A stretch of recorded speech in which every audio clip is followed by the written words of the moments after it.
I'm Dato Alan Ramadan Yulibos. So ngayon, ang gagawin natin ay tatalakayin ko kung ano nga ba ang itong hawak ko. Ang aking hawak ay sabon na perla. Ito ay ginuhit namin sa part 1 na pinagawa ng aming bro. Ang perlang ito ay may nakaguhit na isang tainga. So, bakit ko nga ba naiguhit ang tainga? May koneksyon ba ito sa aking sarili? Yan ang tatalakayin ko ngayon sa inyo. Tara! So, bago ko tatalakayin sa inyo kung bakit ko nga ba napili itong tainga na iguhit, i-explain ko muna sa inyo o sa iyo ma'am na kung ano nga ba ang soft carving. So, tara! Ang soft carving ay isang pagguhit ng sabon na ito ay pwede mo siyang i-express kung ano yung mga nararamdaman at na-obserban mo sa iyong sarili at ito ay iguguhit mo sa isang sabon. So dito, gagaling ang ating critical thinking, pag-i-imagine ng mga bagay-bagay sa ating nakikita sa ating paligid, tapos ito ay guguhit natin sa sabon. Sa pamamagitan nito, tayo ay malilibang pa at mai-improve natin ang ating sarili. So mahalaga ito upang tayo ay magkaroon ng libangan at iba pa. Guys, napili ko ang tainga dahil kung iisipin natin, ano nga ba ang tainga? So, yan ang aking i-explain. Ang tainga, ito ay ginagamit natin upang pakinggan ang ibang tao, makinig ng music, makinig ng mga bagay-bagay na ating gusto. Dahil sa pamamagitan ng tainga, ay nakakakuha tayo ng impormasyon. Nakakakuha tayo ng mahalagang bagay na ating kailangan. E minsan naman, kapag tayo may gagawin na simple like chismis at iba pa, mahalaga ang tainga upang tayo ay magka-aksyon ng maganda. Dahil sa tainga, ay napapakinggan natin ang ating mga favorite na music, favorite na kung ano-ano pa na ginagamit ang tainga. So, ngayon, tatalakayin ko na sa iyo, ma'am, at sa inyo guys, kung bakit ko nga ba napili ang tainga. So, tara nga, simulan natin. Napili ko ang tainga na soft carving dahil ang tainga ay nagsisimbolo na kung paano tayo nakikinig sa ibang tao. So, nare-relate ko ito sa sarili ko dahil ako ay isang mayor sa aming classroom. As a mayor, ay ito ay nagre-represent na ikaw ay leader. Ito ay nire-represent ko sa akin sarili dahil una ay kapag ako ay may kinukuha na idea o example nasa room, ang tainga ay nasisimbolo ko sa akin sarili dahil una ay pinapakinggan ko muna ng aking mga classmate bago ko gumawa ng desisyon.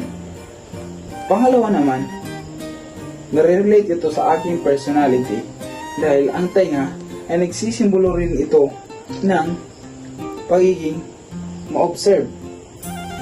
Pangalawa, kung bakit ko nga ba napili ang tainga na higuhit dahil ang tainga ay nagsisimbolo kung paano tayo nakikinig sa ibang tao, kung paano tayo kumukuha ng idea at maging mapagmatsyag. Sa pamamagitan na ito, na-relate ko ang aking sarili dahil kapag tayo ay leader, hindi tayo basta-basta nagagawa ng mabilisan na desisyon gaya nito. Bakit? Maaari itong makaka-apekto sa ating sarili kung gagawa tayo ng desisyon na hindi man lang natin pinakinggan ng maayos. Halimbawa na lang, gumawa tayo ng isang senaryo o gumawa tayo ng isang desisyon na hindi naman natin napakinggan ng maayos. So, kapag ito hindi natin napakinggan ng maayos at hindi tayo nakakuha ng idea kung totoo nga ba ito, kung hindi natin ito napakinggan sa totoong may kwento. So, basta-basta na lang tayong gumawa ng isang desisyon o action na hindi naman natin ito na-confirm sa ibang tao. So, napili ko ito dahil aking personality ay ako ay bago ako nagdidesisyon ay gumagawa muna ako ng yan ang aking ginagawa. Isa rin sa mga dahilan kung bakit napili ang tainga na higuhit sa ating nagawang soft carving dahil ito ay nare-relate ko sa aking personality. So, ano nga bang aking personality? Ang aking personality ay lagi akong nakikinig sa tama at mali. So, bakit ko nasabing nakikinig ako sa tama at mali? Dahil, ang isang tao, kapag nagsabi sa iyo ng kanyang opinion, ay dapat itong papakinggan mo. Dahil as a leader, kailangan wala kang kinakampihan.